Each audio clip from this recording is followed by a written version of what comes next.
Audio Jungle. नहीं चाहिए था, रुकना ही गलत हो रहा है। बिल्कुल हम प्रोटेस्ट के हक में हैं। आप प्रोटेस्ट के आपके थ्रू माध्यम से देश के नेताओं तक, शुभ चिंतकों तक, सिंसियर लोगों तक, बुद्धिजीवियों तक ये मैसेज पहुंचाना चाहते हैं कि हमारा दम घुट रहा है। आप हमारा दम मत हमें काम करने दीजिए।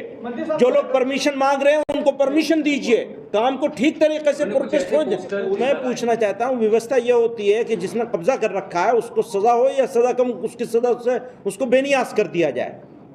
ये व्यवस्था हो रही है। और कितने सारे सवाल हैं, मैं वो सारे सवालों के उसमें डिटेल में नहीं जाना चाहता हूं। तो ये तो वो गुमराह कर रहे हैं, लोगों को झूठ बोल रहे हैं, आंखों में धूल झोंक रहे हैं। खुद बताइए कि अगर वक्फ की जमीन पर किसी ने कब्जा कर रखा है और उसके लिए एक्ट में प्रोविजन था, आपने उसको खत्म कर दिया। अगर मैंने भी कब्जा कर रखा है, जैसा कि आप लोग कह रहे हैं, आपके कुछ साथी बंधु लोग कह रहे हैं कि इनको इसलिए तकलीफ हो रही है, तो मैं पूछता हूं, मुझे सजा का पात्र होना चाहिए या सजा से बेनियाज कर देना चाहिए? सजा मिलनी चाहिए ना मुझे। तो सजा का प्रोविजन तो आपने खत्म कर दिया। आप कह रहे हैं बहुत अच्छा हो रहा है और आपको सबको यकीन आ रहा है, तो फिर इसका तो कोई इलाज नहीं है ना। आंखों में पट्टी बांध लीजिए।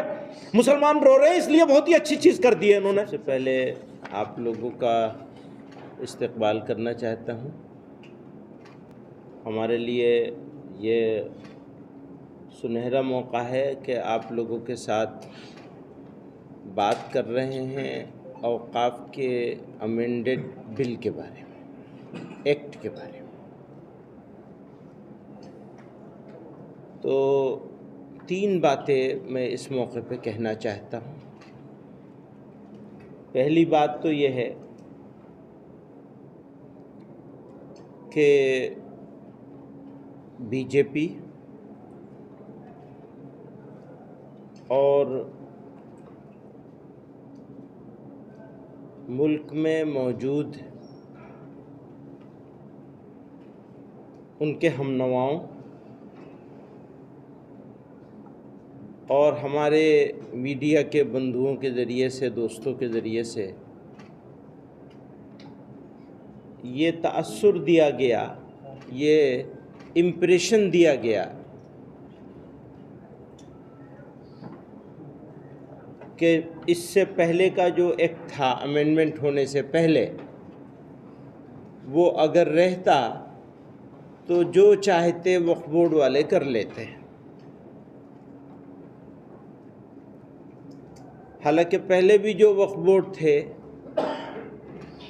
वो बाकायदा एक सिस्टम के तहत बनाए जाते थे, उसमें मुस्लिम सोसाइटी का कोई रोल नहीं होता था, न पहले होता था न आज है। वक्फ बोर्ड के कॉन्स्टिट्यूट करने में, बनाए जाने में सोसाइटी का कोई रोल नहीं।